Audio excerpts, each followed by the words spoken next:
Hi hello friends, welcome back to my സനായിരം word. ഇന്ന് നമുക്ക് നല്ല ബ്രൈറ്റ് യെല്ലോ കളറിലെ സിംഗിൾ പെറ്റൽ അഡീനിയമാണ് കേട്ടോ സെയിലിനായിട്ടുള്ളത്. നല്ല ബോട്ടിൽ ഷേപ്പിലാണ് കേട്ടോ ഇതിന്റെ കോഡക്സ് ഇരിക്കുന്നത്.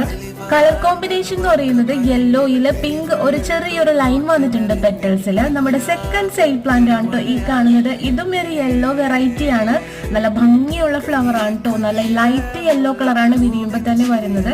പിന്നെ അതിന്റെ കളർ ചേഞ്ചിങ് ആവും, വൈറ്റ് കളർ ആവും. ഈ പ്ലാന്റിന്റെ കോഡക്സും ബോട്ടിൽ ഷേപ്പിൽ തന്നെയാണ് ഇരിക്കുന്നത്. നല്ല തിക്കായിട്ട് ലീവ്സ് ഒക്കെ ആയിട്ടുള്ള പ്ലാന്റ് ആണ്. ഈ ഓരോ പ്ലാന്റിന്റെയും റേറ്റ് 300 റുപ്പീസ് ആണ് കേട്ടോ. ഇന്ന് നമ്മൾ ലാസ്റ്റ് ആയിട്ട് കൊണ്ടുവന്നിരിക്കുന്ന സെയിൽ പ്ലാന്റുകളുടെ ഒരു ബിഗ് പ്ലാന്റ് ആണ് കേട്ടോ. നല്ല ഭംഗിയുള്ള കളർ കോമ്പിനേഷൻ ആണ്. റെഡില് ഡാർക്ക് മെറൂൺ ഷെയ്ഡാണ് ഇതിന് വരുന്നത്. വലിയ പ്ലാന്റ് ആണ്. ഒരുപാട് ബ്രാഞ്ചസ് ഒക്കെ ആയിട്ട് നിൽക്കുന്ന പ്ലാന്റ് ആണ് കേട്ടോ. പ്ലാന്റിന്റെ റേറ്റ് വരുന്നത് 450 റുപ്പീസ് ആണ്. ഇന്ന് കണ്ട സെയിം പ്ലാന്റ് നിങ്ങൾക്ക് വേണമെന്നുണ്ടെങ്കിൽ പെട്ടെന്ന് തന്നെ എനിക്ക് സ്ക്രീനിൽ കാണുന്ന നമ്പറിലേക്ക് വാട്സപ്പ് ചെയ്തോളൂ കേട്ടോ.